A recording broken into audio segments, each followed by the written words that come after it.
"The only way you're coming through that gate," she told me, "is if you're coming in as my husband." I remember staring at her and wondering whether hunger had finally started playing tricks on me. I had asked the woman for a scythe. That was all. A scythe, a plate of whatever she could spare, and permission to cut the dead broomweed, choking the south pasture, until I had earned the food honestly. I had not asked for money. I had not asked for a bed. I certainly had not asked for a wife. My name is Gideon Hale, and in the summer of 1892, I was 39 years old, 6 days without steady work, 2 days without a proper meal, and carrying everything I owned in a bedroll tied behind a saddle that belonged to a horse nearly as tired as I was. I had been a cowboy since I was tall enough to see over a saddle horn. I had pushed cattle from Texas north to Kansas railheads, slept under rain that came sideways across the plains, broken horses nobody else wanted, patched fence with rawhide when there was no wire, and buried men who had been laughing over coffee the morning before. But there is something a man learns after enough years working cattle. The trail does not care what you used to be. Neither does hunger.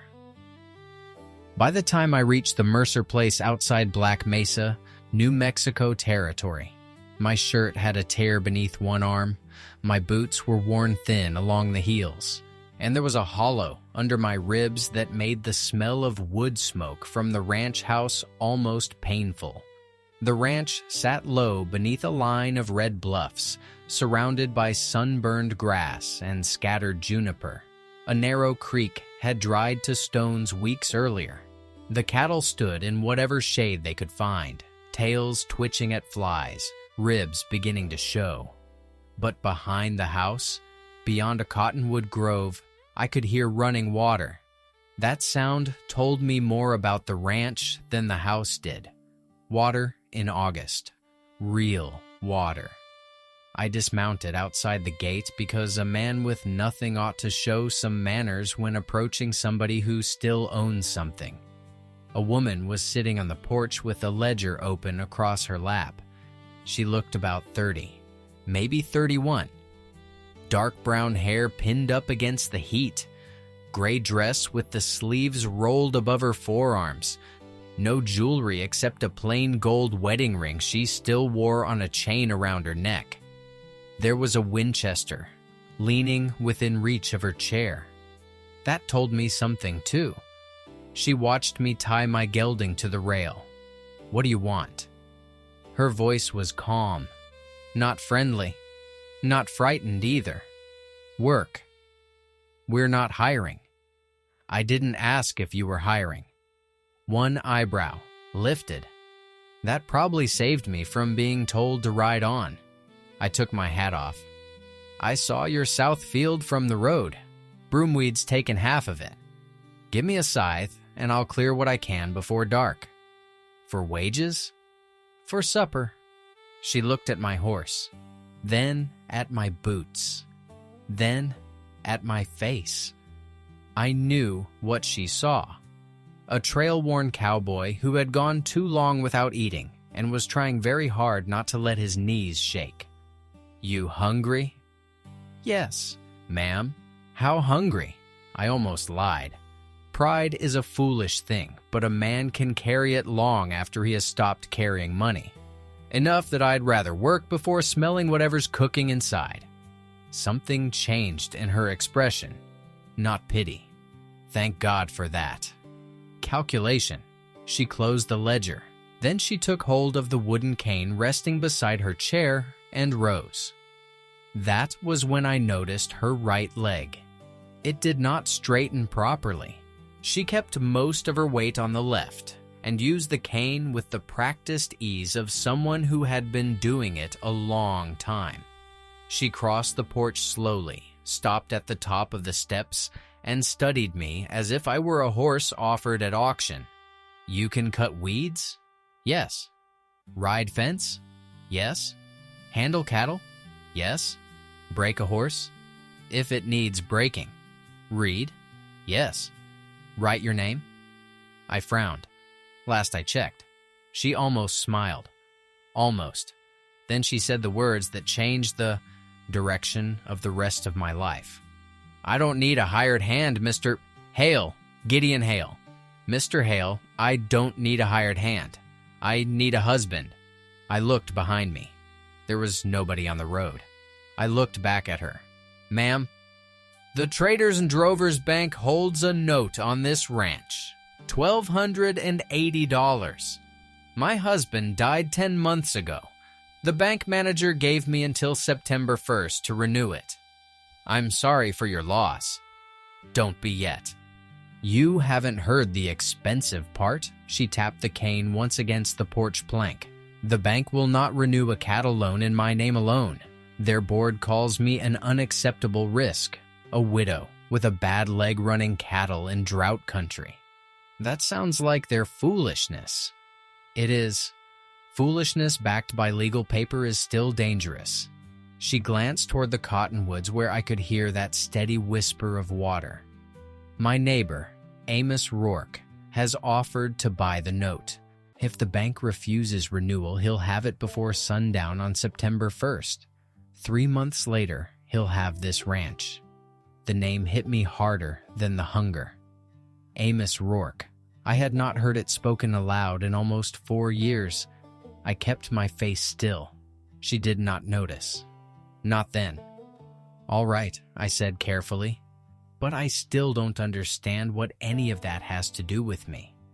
"The bank will renew if I have a husband willing to sign as guarantor. You know nothing about me. I know you asked to work for food instead of asking for food. That is a poor foundation for marriage. I've seen marriages built on less." There was pain behind that answer. Quick. Gone before I could decide what it meant.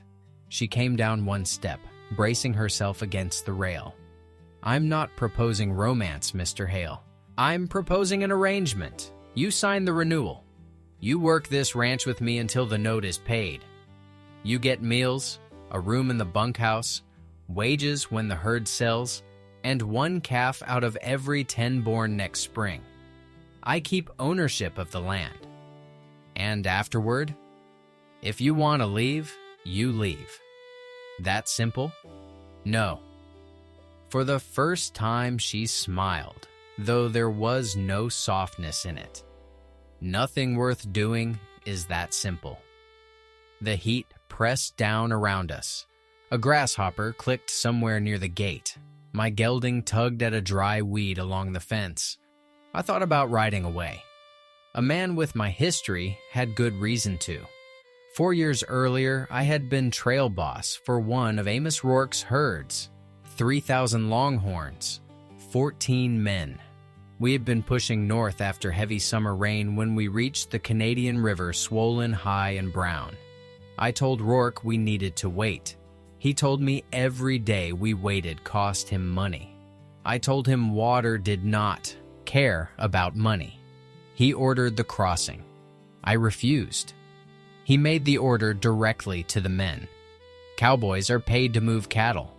When the owner tells them the trail boss has lost his nerve, some of them believe him. The first 100 cattle made it. Then the current shifted. 4 riders did not come back out. Ben Mercer, Luis Ortega, Ephraim Cobb, a red-headed boy called Danny Keel, who had turned 19 6 days before. 4 men. Rourke told everyone afterward that I had ordered the crossing. He had money. I had grief. Guess which one people believed. I never ran another full cattle drive. I worked as a line rider, horsebreaker, night guard, stray hunter, anything that kept beef in front of me and responsibility behind me. And now, after 4 years avoiding Amos Rourke's shadow, I had ridden half-starved to a ranch he wanted badly enough to squeeze a widow through a bank. Maybe a wiser man would have seen that as a warning. I saw the broomweed in her field. I saw the ledger on the porch. I saw the Winchester.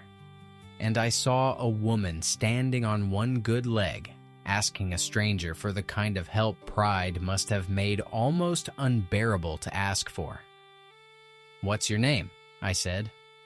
Her eyes narrowed. Willa Mercer. Mrs. Mercer, if I agree, I won't own you. Her face hardened. I beg your pardon.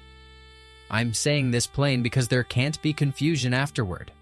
Marriage papers don't make me your boss. This is your land, your books, your decisions. I'll speak when I think something's wrong, and I'll expect you to do the same. But I'm not stepping through that gate to become another man who tells you what you're allowed to do. She stared at me long enough to make me wonder if I had ruined the whole thing. Then she held out her hand. That, she said, is the first sensible thing you've said since you arrived. I shook it. Her palm was calloused. Not a lady playing rancher, a ranch woman. When do we marry? I asked. Tomorrow morning. I blinked. You already have a preacher waiting? Justice of the peace. Mrs. Mercer, you plan your emergencies thoroughly. I've had 10 months to practice. She turned toward the door. I stayed by the steps. She looked back. Well, you said I only came through the gate if I was coming as your husband. Correct. I'm not your husband until tomorrow. That did it. She laughed. Only once. But I heard it. She pointed toward a shed near the corral. The scythe is hanging inside. Cut weeds until sunset. Then you can eat on the porch. And that was how I spent the afternoon before my wedding.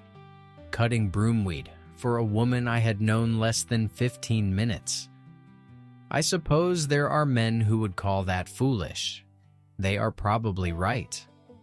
But if you have ever been given one strange chance when every sensible door had already closed, you understand why I swung that scythe until my palms opened. Willa brought me beans, salt pork, biscuits, and coffee after dark. I ate slowly so she would not know how badly I wanted to swallow everything without chewing. She knew anyway. People who survive hard years recognize hunger in each other. The next morning, we rode into Black Mesa. Willa rode side saddle on a quiet sorrel mare named June, her damaged leg secured with an extra leather strap. I learned later that she had been thrown beneath a wagon wheel 3 years before and had nearly lost the leg entirely. Her husband, Henry, had stopped letting her ride after the accident, stopped letting her work cattle, stopped asking her opinion on stock purchases. He called it protecting her. She called it disappearing while still alive. Henry was dead before she ever got the courage to tell him that. That kind of unfinished anger can become a heavier widow's veil than grief in the bye. Justice of the peace looked at me twice when Willa gave him my name. Gideon Hale? That's right. I've heard that name. I expect you have. Canadian River? Willa looked at me. I kept my eyes on the papers. Yes. He opened his mouth to say something else. I signed before he could. Willa signed beneath me. 10 minutes later, I had a wife. She had a husband. Neither of us knew what to do with the fact. Outside, she handed me the reins to my horse. You might have mentioned people know you. They know a story about me? Is it true? Parts of it. What parts?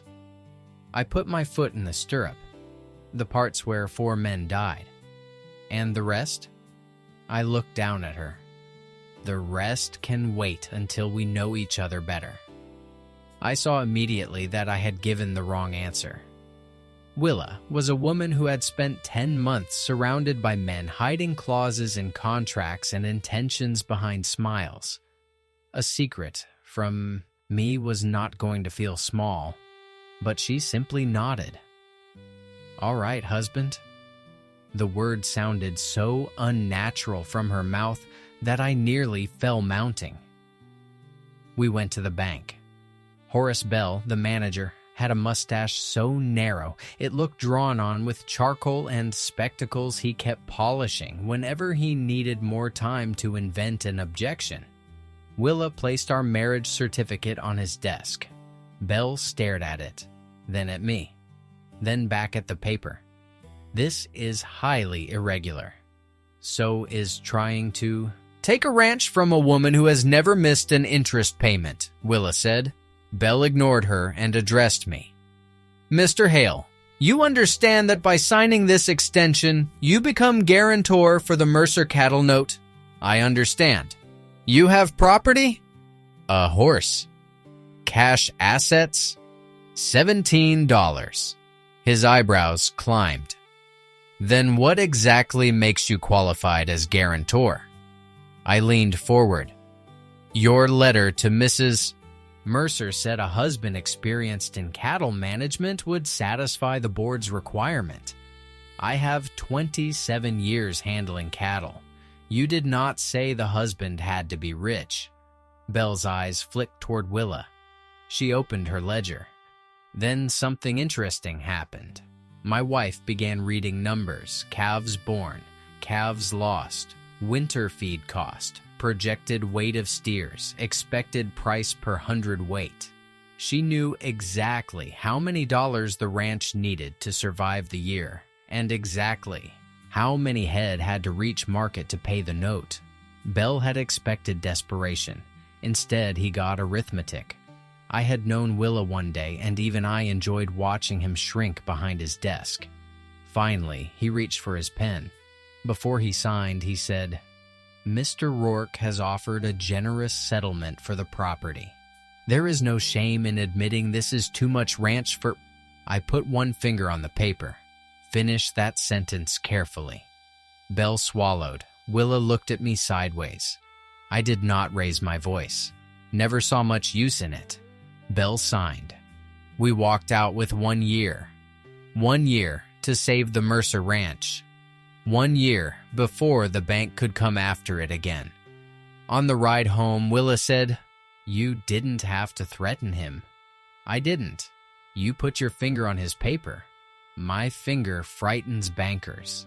She looked at my hand. That finger? It has a reputation. She laughed again. A real one that time.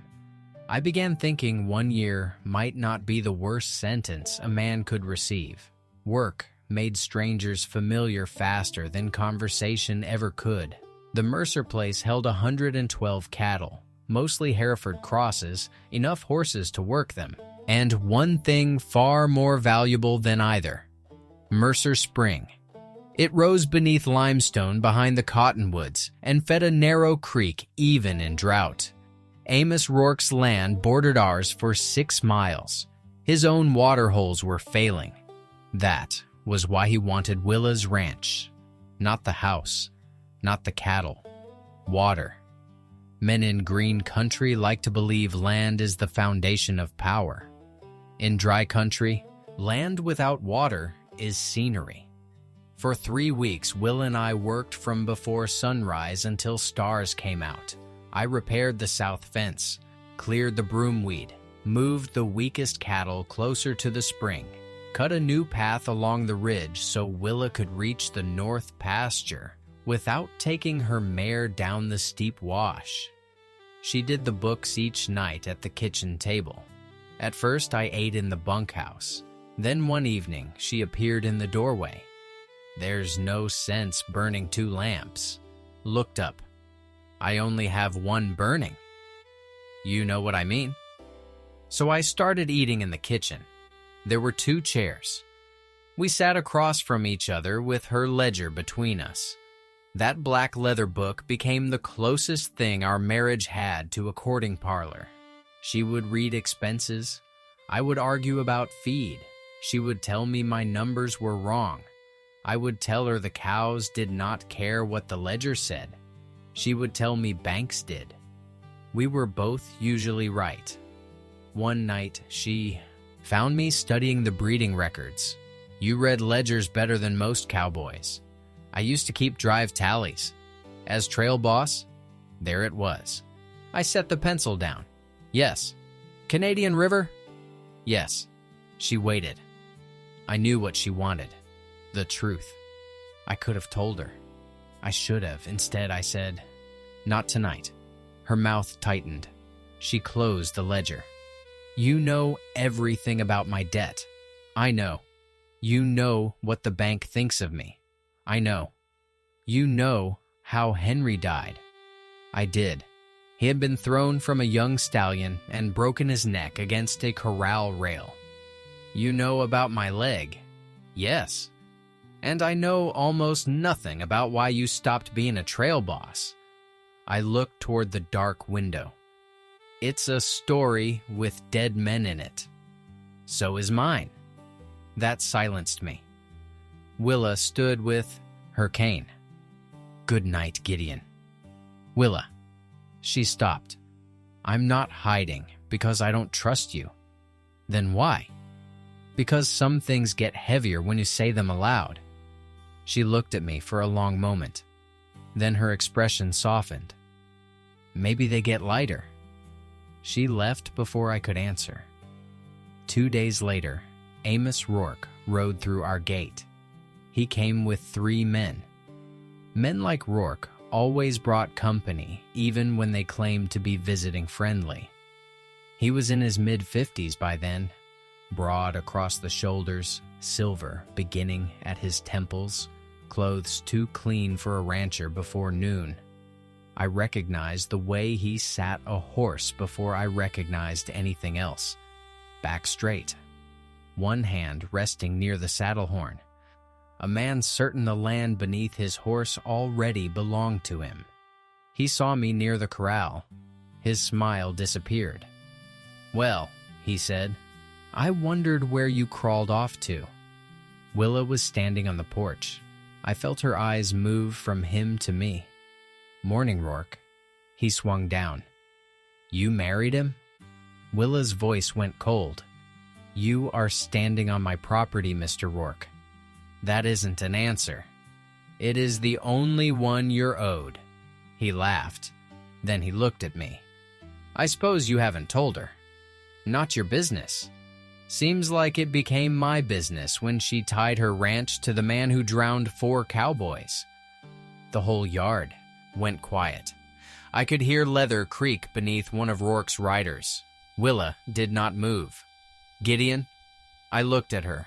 There are moments when a lie can save you for another hour and destroy you for the rest of your life. So, I did not lie.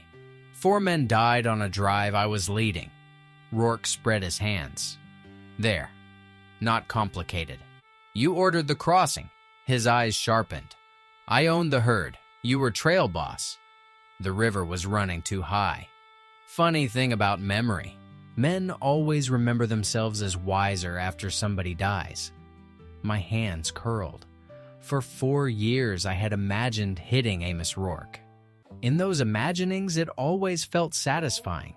Standing there beside Willa, it felt small. So I kept my hands down. Rourke smiled again. That's what I remember about you, Hale. Always better with silence than courage. Willa came down the steps, slowly. Cane against wood. Tap, step, tap, step. She stopped beside me. If you came here to discuss cattle, discuss cattle. Rourke's smile faded. I came to offer you one last chance. Sell me Mercer Spring and 300 acres around it. Keep the house. Keep your north pasture. I'll pay enough to clear the banknote. No. You didn't hear the amount. No. Your husband's judgment has already killed men. Her grip tightened on the cane. My husband's past is between my husband and me. The words did something strange inside my chest. Not because she believed me. I did not know yet whether she did. But because she refused to let Rourke decide what our marriage meant. Rourke mounted. Before he turned away, he leaned toward me. Ask yourself something, Gideon. When the bank is satisfied and she doesn't need your signature anymore, what do you think happens to a hungry drifter she found outside her gate? Then he rode out. The poison in a lie is rarely the lie itself. It is the piece of truth mixed into it. Willa had married me because she needed a signature. That part was true. We had agreed I could leave afterward. True. The ranch was hers. True. And I had lived long enough being disposable to know what happened when a job ended. For the rest of that afternoon, Rourke's words traveled with me along the fence line. That night, Willa put the ledger between us. Neither of us opened it. "You should have told me," she said. "Yes." "Did you order that crossing?" "No." "Then tell me what happened." So I did. Not the clean version, the real one. I told her about the rain, the river, Rourke wanting to beat another herd to Dodge City before prices softened. I told her how I refused to move the cattle and how Rourke rode among the men saying I had lost my nerve. I told her about Ben Mercer laughing as he entered the water. No relation to her, despite the name. I told her about Danny Keel's red hair disappearing beneath brown current. I told her how I rode downstream until dark searching for bodies. We found 3. Danny was never found. Then I told her the part that hurt most. I could have stopped them. How? I could have pulled my gun on Rourke. And then? Maybe they would have listened. Or maybe one more man would have died. I was trail boss. You said he overruled you? I should have made them understand. Willa reached across the table. Her fingers touched mine. Just 2 fingers at first. Then her whole hand. "Gideon, there is a difference between responsibility and ownership." I looked at her. "You were responsible for those men. That doesn't mean you own what another man chose to do to them." No one had ever said that to me. Not in 4 years. I turned my hand beneath hers. Our palms met. She did not pull away. The kitchen was quiet except for the clock and a kettle beginning to murmur on the stove. "I should have told you sooner." "Yes. I'm sorry." "I know." I glanced toward the ledger. "Still want me signing your bank papers?" Her mouth curved slightly. "At the moment, I'm more concerned whether you're capable of learning to stack firewood properly. I stack it fine. You stack it like cattle. Cattle don't fall over. Your firewood does." We sat there smiling like fools. That was the first night I stopped feeling like a man temporarily occupying another person's house. It was also the night I realized how dangerous that feeling could become, because I was beginning to want to stay. Not for wages, not for cattle, for her. I began noticing things I had no business noticing in an arrangement. The loose strand of hair that fell along her cheek when she worked numbers, the way she whispered to her mare before mounting, the way her mouth moved when she tried not to laugh, the fact that she always left the last biscuit on the plate until she knew whether I wanted it. And I noticed what changed in her too. She stopped calling me Mr. Hale, even when angry. She started saying, "our cattle." Once, while I was repairing the porch rail, she came outside with coffee and said, "When we build the new calving shed," then stopped. She heard it too. Neither of us mentioned it. That evening the sunset turned the red bluffs purple, and for the first time in years, I caught myself imagining another season somewhere before the current one was over. That frightened me more than Rourke ever had. Then the fence was cut. It happened on a night without moonlight. I woke to cattle bawling. Not ordinary bawling. Panic. I ran outside in my drawers and boots, pulling my shirt on as I crossed the yard. Willa was already on the porch with the Winchester. "East pasture," I said. "I heard." I saddled 2 horses. "You stay here." She gave me a look sharp enough to skin bark. "Try that sentence again." "Willa." "I have one bad leg, Gideon. My ears work, my hands work, and I can shoot straighter than you." I handed her June's reins. "Stay behind me." That sentence is slightly better. We rode east. The stars gave us just enough light to see dust rising beyond the fence. Someone had cut nearly 40 yards of wire and driven our cattle toward Rourke's boundary. Not randomly, toward dry knife wash. The wash narrowed between stone walls before dropping into a steep arroyo. Push frightened cattle through there at night, and you could kill 20 head before dawn. 2 riders were behind them, cracking ropes and shouting. I knew what they were doing. Stampede enough cattle over the boundary, kill the rest, then claim the Mercer herd had trespassed onto Rourke land and destroyed his forage. A range dispute would give Rourke the excuse he wanted. I kicked my horse forward. His name was Buckshot, an ugly bay with more sense than some men I had worked for. I cut along the outside of the herd, shouting low and steady, "Easy! Easy now!" Cattle do not hear words. They hear certainty. I had spent half my life lending scared animals calm I did not always possess myself. The lead cows began bending left. One rider saw me. He came fast. I recognized him as Rourke's foreman, Wade Larkin. He swung a rawhide quirt toward Buckshot's head. I caught his wrist. For a few seconds, we were locked saddle to saddle while cattle thundered around us. He drew a knife. Then Willa's rifle cracked. The bullet hit the ground 6 inches from his horse. Larkin froze. Willa sat 30 yards away. June planted steady beneath her. "Drop it," she called. Larkin looked at me, then at her. "You heard my wife."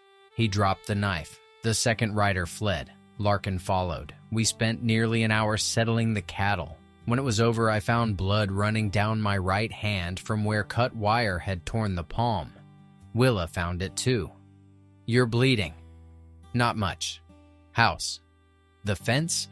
"House." I stared at her. That sounded like an order. It was. Back in the kitchen, she heated water and made me sit. I watched her clean the cut. Her hands were gentle, though she pretended they were not. "Hold still." "I am holding still." "You flinched. You poured whiskey into an open hand." "It prevents infection." "It also prevents happiness." "You'll survive." She wrapped cloth around my palm. When she finished, she did not let go. Her thumb rested against the edge of my hand. I could hear the clock. I could hear our breathing. Outside, wind moved through the cottonwoods. "Henry hated my cane," she said quietly. I had no idea why she said it then, so I waited. After my accident, he started doing everything for me. At first, I thought it was kindness. Then I realized he couldn't stand watching me struggle. My struggle embarrassed him. "Willa," he told people I couldn't ride anymore. I can. He told them I couldn't manage cattle. I can. He moved my chair from his desk because he said there wasn't room for it. She looked down at our hands. Eventually, I stopped arguing. There are injuries a doctor can see and injuries only another lonely person recognizes. "I'm sorry." "I don't want you sorry for me." "I'm not." She lifted her eyes. "I'm sorry nobody handed you the reins and let you decide what you could still do." Something in her face broke. Not badly. Just enough. She leaned toward me. I raised my uninjured hand and touched her cheek. It was the first time I had touched her anywhere without work between us. No reins, no ledger, no bandage, just skin. She closed her eyes. For a second, I thought I might kiss her. Then she whispered, "Gideon." I stopped. "Yes?" Not because of the agreement. I knew what she meant. "If I ever kiss you," I said, "it won't be because of paper." Her eyes opened. "Good." I lowered my hand. She stood.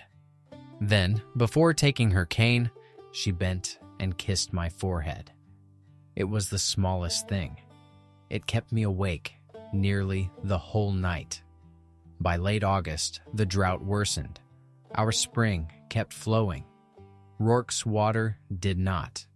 Small ranchers began appearing at our gate asking if they could fill barrels from Mercer Spring.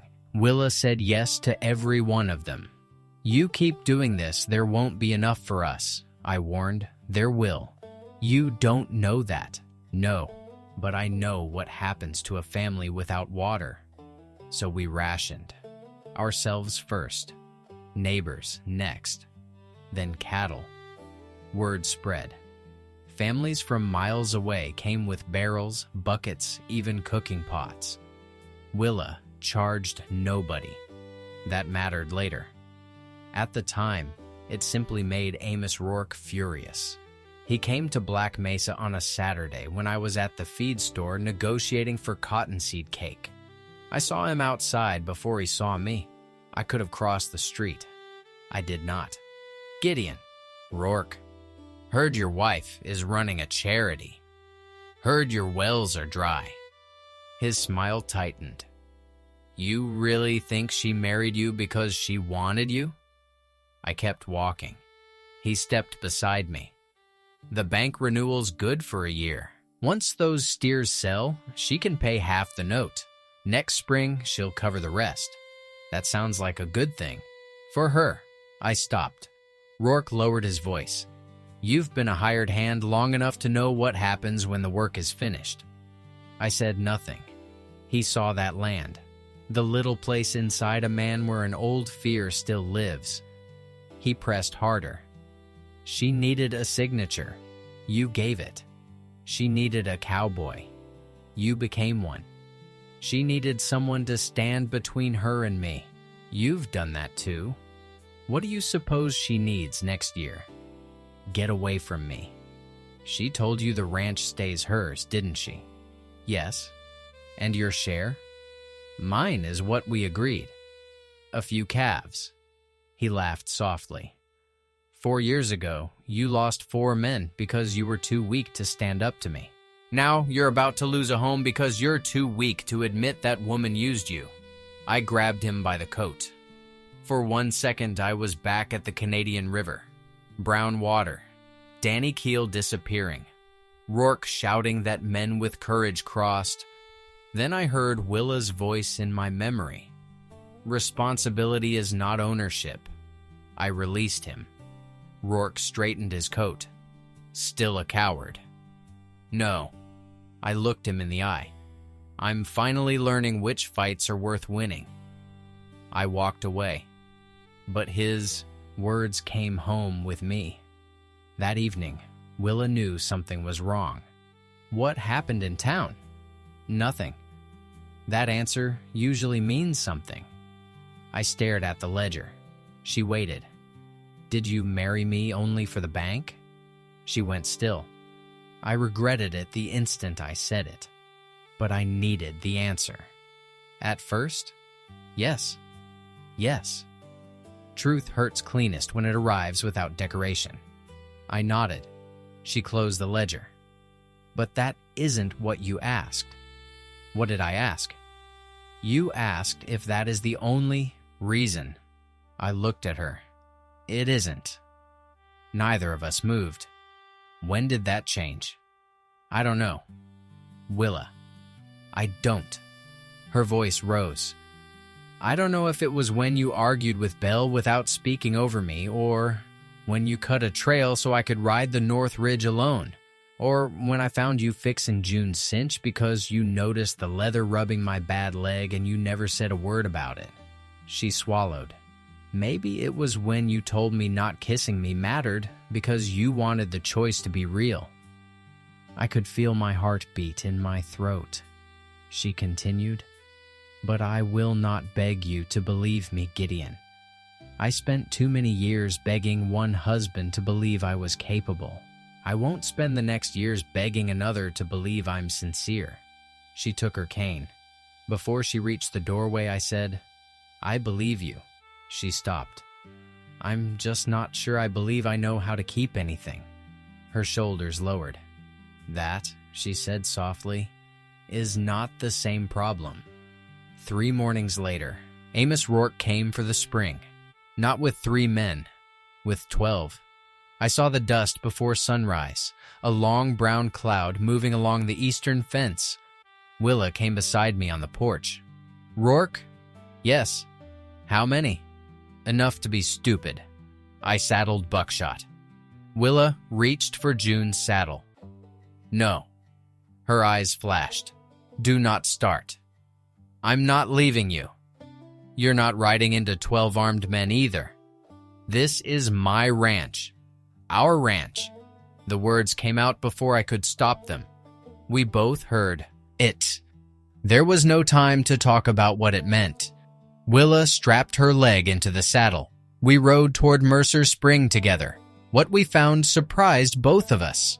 We were not alone. Mr. Dobbins from the West Section was there with his 2 grown sons. So was Elena Ortega, whose family ran 30 head south of the Mesa.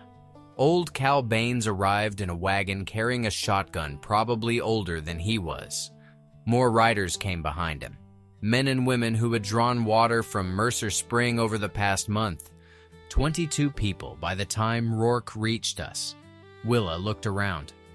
"I didn't ask them." "You didn't have to." That was what sharing water had bought her. Not obedience, loyalty. There is a difference.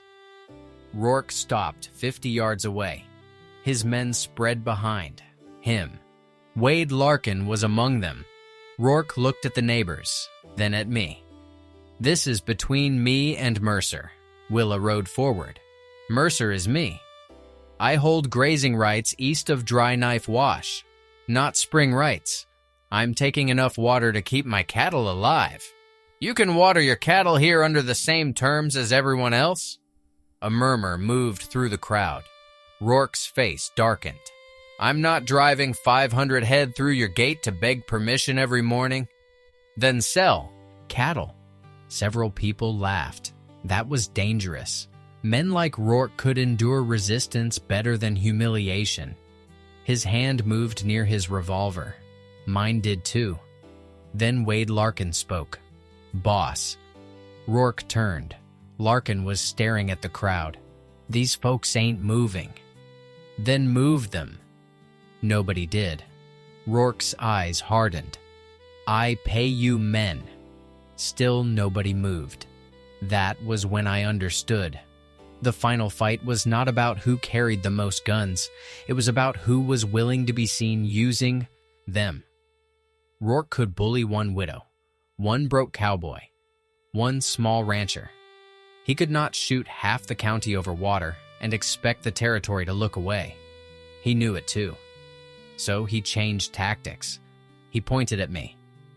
"You people know who that is?" No one answered. "That man drowned 4 cowboys on the Canadian." He ordered a herd into floodwater, then spent 4 years telling anyone who'd listen it was somebody else's fault.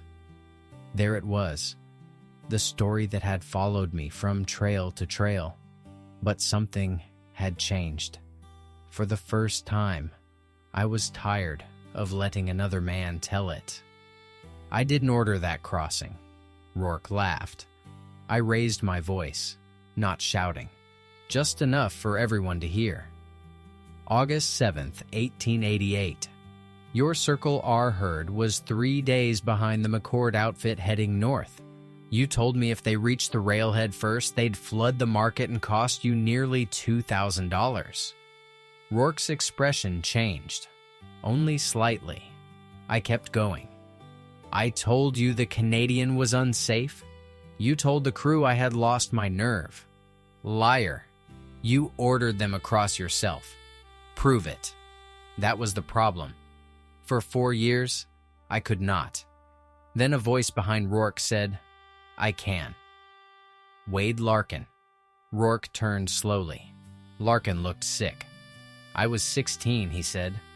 Cook's helper. I heard it." My heart stopped. I remembered him then. A thin boy riding behind the chuck wagon. Different last name, maybe. Same eyes. "You told Hale to cross," Larkin continued. "He said no. You told Ben Mercer the trail boss was finished if the herd stayed another night. Shut your mouth. No. One word, quiet, powerful. I helped pull F. Cobb out downstream, Larkin said. You paid me $50 afterward and told me if anyone asked, Hale gave the order. People began murmuring. Rourke looked from face to face. His world was changing around him. He pulled his revolver. Willa's Winchester came up instantly. So did half a dozen other guns. I did not draw mine. I looked at Rourke. Don't. His revolver remained in his hand. You ruined me once, I said. Don't ruin yourself now. For perhaps 5 seconds, nobody breathed. Then Rourke slowly lowered the gun. Wade Larkin unbuckled his own gun belt and let it fall. I'm done working for you. Another rider did the same. Then another. By the time Rourke turned his horse toward home, only 4 men followed him. The rest stayed. Nobody cheered. I was glad. 4 men had still died at that river. Truth did not bring them back. But for the first time in 4 years, their deaths no longer belonged to Amos Rourke's lie. That afternoon, I rode out alone. I found a ridge west of the ranch where the whole valley lay open below. I sat there until sunset. Willa found me anyway. She always did. She dismounted with some difficulty, tied June beside Buckshot, and walked to where I sat. You all right? No. She lowered herself beside me. Good. I looked at her. Good? I was afraid you'd say yes. I laughed despite myself. We watched the light fade. I spent 4 years thinking if I had been stronger, those men would still be alive. Maybe. I looked at her sharply. She did not apologize. Maybe if you had drawn a gun, somebody would have listened. Maybe somebody would have shot you. Maybe the herd would have crossed anyway. You don't know. No. And neither does Rourke. She touched my hand. But you know, the truth now belongs to more people than him. I turned my hand and laced my fingers through hers. The gesture felt more intimate than a kiss. I think I love you, I said. Willa stared toward the darkening valley. That is inconvenient. I've noticed. Our arrangement was supposed to be simple. It was your arrangement. You agreed. I was starving. So this is the beans talking? Possibly. She finally looked at me. Her eyes were wet. So, what happens now? I knew what I wanted to say. I also knew fear was still inside me. A man does not spend 4 years teaching himself not to need a home and forget the lesson in one evening. We pay the bank. That sounds romantic. I'm a cowboy. You knew the risks. She leaned against my shoulder. We sat until the first stars appeared. By October, we had enough steers ready for market to make the payment. I drove them north with 5 local hands. Not as a trail boss. That was what I told myself, and we started. By the 3rd day, everybody was calling me boss anyway. At the first river crossing, I stopped the herd and checked the water myself. Twice. One of the younger riders grinned. River ain't deep, mister. Hale. I know. You planning to wait for it to dry? I looked at the water, then at him. I'm planning to bring every man home. He stopped smiling. We crossed safely. When I returned to Mercer Ranch, Willa was waiting at the gate. Not on the porch. At the gate. Standing with her cane. I dismounted. How did the sale go? Good enough. The bank? Paid through spring. She exhaled. We had done it.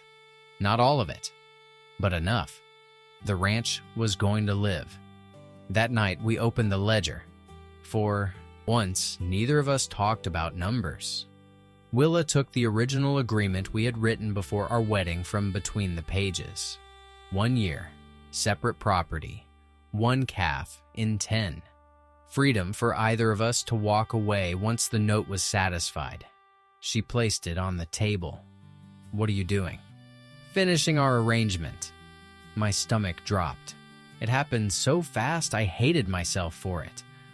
Rourke's old poison stirred again. The ranch was safe enough now. Maybe she did not need me. I sat very still. All right, Willa frowned. That's all? What do you want me to say? I don't know. Something more than all right. You said we're finishing the arrangement. We are. I stood. I can be gone before morning. Her mouth opened, then closed. What? I'll take buckshot, leave the calf share. You've got enough help now, Gideon. I told you when we started I wouldn't fight you over land. Gideon Hale, sit down. I'd rather. She slapped the table so hard the lamp jumped. Sit. I sat. Willa snatched the agreement. Then she tore it in half. I stared at her. She tore it again. 4 pieces. 8. She dropped them onto the table between us. I said the arrangement is finished. I could not speak. She leaned toward me. I am tired of being married to a man who thinks he is temporary. Willa, no. You listen. Her voice shook now. I needed a husband because a bank decided my word was worth less than a man's signature. So I found a starving cowboy outside my gate and made the most ridiculous proposal any sensible woman in New Mexico territory ever made. Despite everything, my mouth twitched. She pointed at me. Do not smile yet. Yes, ma'am. I married you because I needed your name. That hurt, even though I already knew it. Then you gave me everything that mattered except your name. I went still. You gave me respect when I expected control. You gave me work without making me feel helpless. You gave water to strangers before worrying whether they could repay us. You stood beside me when Rourke came here. You trusted me with the ugliest truth you carried. Her eyes filled. And every time this ranch started feeling like home to you, you found another reason to keep one boot pointed toward the road. I looked down. She was right. Gideon, look at me. I did. She removed the gold wedding ring she had worn on the chain around her neck, Henry's ring. For months it had rested there. She placed it beside the torn agreement. I loved my first husband once. Then we became 2 frightened people living in the same house, each deciding what was best for the other without asking. She breathed slowly. I won't do that again. Then she reached across the table and took both my hands. So, I'm asking you again. My throat tightened. The first time I asked, I needed a husband on paper. Her fingers closed around mine. This time I don't. I could hear the lamp flame, the wind outside, a cow lowing somewhere near the barn. Nothing else. If you walk through my gate tomorrow, she whispered, I want you to do it because you mean to stay. Not as my hired hand. Not as my guarantor. Not because the bank expects it. Her voice broke. As my husband. I had faced stampedes, floodwater, winter nights on open ground. I had watched guns come out of holsters and never once forgotten what my hands were supposed to do. But sitting there with Willa Mercer holding them, I could not find one useful word. She waited. Gideon. I stood, walked around the table, then I knelt beside her chair. My bad years had taught me that words could be twisted. Rourke had twisted them. Bankers had hidden behind them. Cowboys had died beneath them. So for once, I did not trust words first. I took Willa's face between my hands and kissed her. Slow. Careful. The kind of kiss that asks before it takes. Her fingers caught the front of my shirt. When we separated, she rested her forehead against mine. That a yes? I was building toward it. You are very slow. I'm staying. She closed her eyes. I felt one tear touch my thumb. For how long? I thought about every town I had left, every bunkhouse, every fire I had sat beside knowing I would saddle before daylight. Then I looked around that kitchen, the ledger, the coffee pot, her cane leaning against the table, my hat hanging on the peg beside hers. For as long as you'll have me. That might be a very long time. Good. We never remarried because legally we were already married. But the next Sunday, with half of Black Mesa gathered under the cottonwoods near Mercer Spring, we said vows again anyway. No bank manager, no contract, no urgency. Just Willa and me. Wade Larkin stood among the ranch hands. He had left Rourke and started working a smaller spread west of town. Horace Bell came too, though Willa claimed she had not invited him. I suspect he came because the whole county had started talking about the woman who beat Amos Rourke without firing a shot. Rourke himself sold more than half his herd before winter. Without Mercer Spring, he could not carry the numbers he had been running.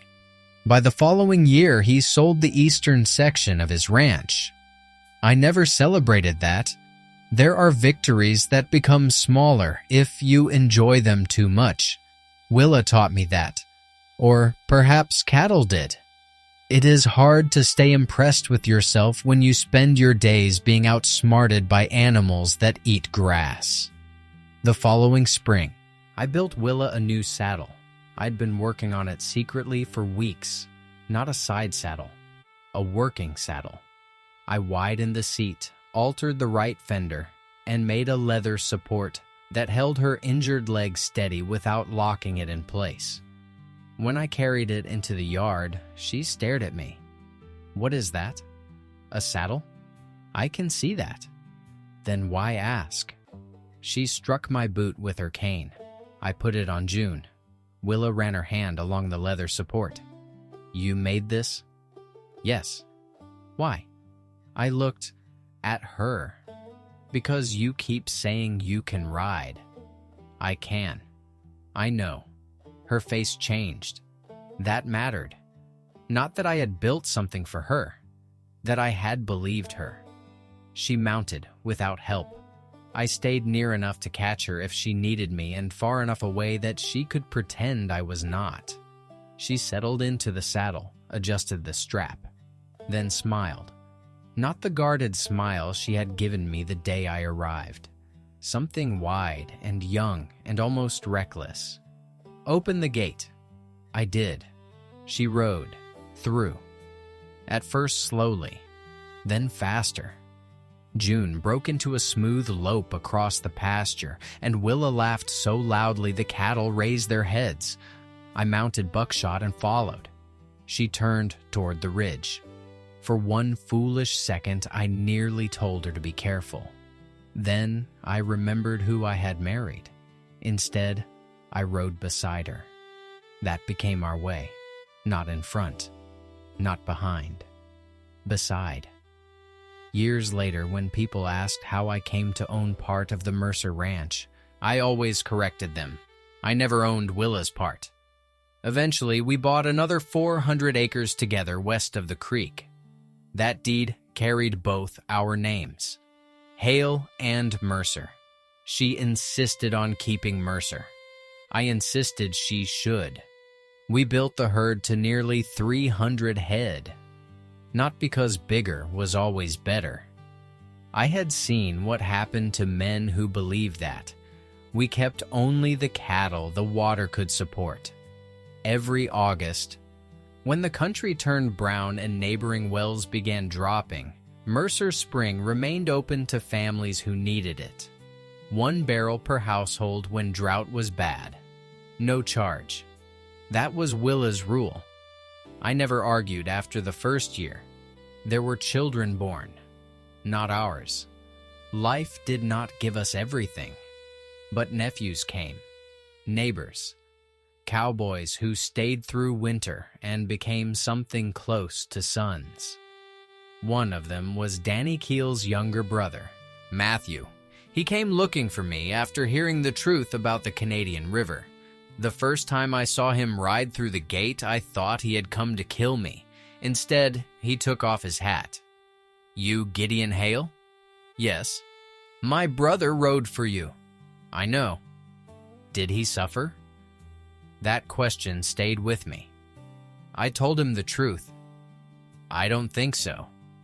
He nodded. Then he asked for work. He stayed 6 years. The first cattle drive, I trusted myself to lead again.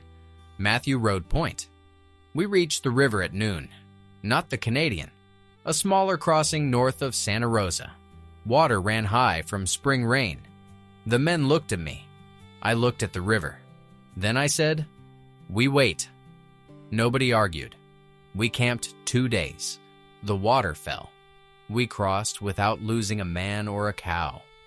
That evening, Matthew sat beside me near the fire. "My brother would have liked you." I stared into the flames for a long time. "I hope so." That was the night the Canadian River finally stopped, running through my dreams. Mostly. Some wounds do not disappear. They simply stop telling you where you are allowed to go. Willa's leg never healed either. There were cold mornings when she could barely stand, days when she cursed the cane, days when she refused it and nearly fell because stubbornness survived every other improvement in our marriage. I learned when to offer my arm. I learned when not to. She learned when my silence meant peace, and when it meant I was hiding inside myself. She would tap the table with one finger. "Come back." That was all she had to say. I always knew what she meant. Come back from the river. Come back from the road. Come back from those old places where a man convinces himself he has to suffer alone, because suffering alone feels safer than needing somebody. So I came back. Every time. I still have that scythe. The one she gave me the afternoon we met. The blade is too worn now to use properly. The handle split once, and I repaired it with a strip of rawhide. Willa wanted to throw it out sometime around our 15th year. I would not let her. "It's useless," she said. "It got me supper." "You could have eaten without working." "I didn't know that." "It also got you married." "That is why I don't trust it out of my sight." She laughed. We hung it inside the barn. It stayed there for decades. If you rode through Mercer Hale Ranch in later years and asked any cowboy why an old scythe hung above the tack room door, you would get a dozen answers. Some said it was good luck. Some said Willa had threatened me with it. One boy claimed I killed a mountain lion with it. That story became so popular I stopped correcting people. But the truth was simpler. That scythe reminded me of the day I arrived believing all I needed was enough food to keep moving. I had spent years thinking movement was the same thing as freedom. It is not. Sometimes a man keeps moving because stopping somewhere would force him to admit he wants to belong. And wanting to belong means accepting that there is something worth losing again. That was the lesson I fought harder than any river. A home is frightening when you have already lost one. A woman's love is frightening when you know she can live without you. Maybe especially then. Because Willa never needed me the way I once imagined a wife ought to need a husband. She could keep books without me, run cattle without me, ride without me, make decisions without me. That is exactly why her asking me to stay meant everything.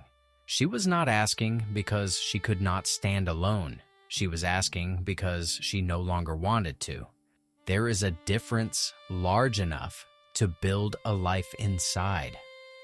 I once came to her gate starving and asked for a scythe. She looked at a cowboy who owned $17, one tired horse, a blanket roll, and a reputation he did not deserve. Then she told him he could only come through if he meant to be her husband. The first time, I entered because I needed food. The second time, months later, when she tore up our agreement and asked me again, I understood what the gate really meant. It was never about entering her land. It was about whether I would stop living with one foot on the road. So I stayed. And every morning after that, when I opened that gate to ride fence beneath the red New Mexico sky, I knew I would be coming back through it before dark.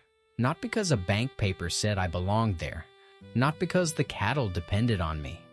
Not because Willa needed someone to save her. I came back because there was coffee on a stove, a black ledger on a table, a woman with a wooden cane who would pretend she had not been watching the road, and a place beside her that nobody else could fill in quite the same way. A man can spend half his life searching for land with his name written on it. Sometimes home is simpler than that. Sometimes home is just the place where someone hears your horse coming and opens the gate before you have to ask.